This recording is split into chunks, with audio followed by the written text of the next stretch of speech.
નમસ્તે બહેનો, મારું નામ સજ્જન પિંકીબેન મહેશભાઈ, ગામ મેળાવદર, કેન્દ્ર નંબર 1 અને ફોન નંબર 58। આજે આપણે બધા ભેગા થયા છીએ, કેમ થયા છીએ ખબર છે?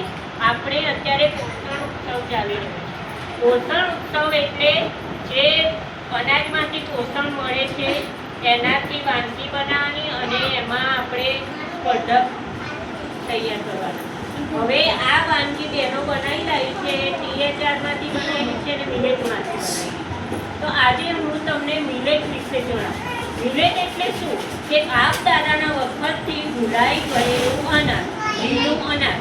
આપણા બાપ દાદા હતા, આપણા વડવાઓ, એ લોકો સામો, મોરૈયો, રાજગરો, રાગી એ બધું વધારે ખાતા।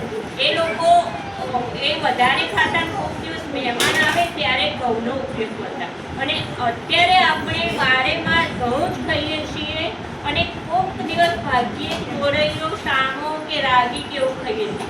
પણ બેન સાચું કહું ને તો જે મોરૈયો, રાગી, સામો એ બધામાંથી પોષક તત્વો મળે છે ને એટલું ઘઉંમાંથી મળતું નથી।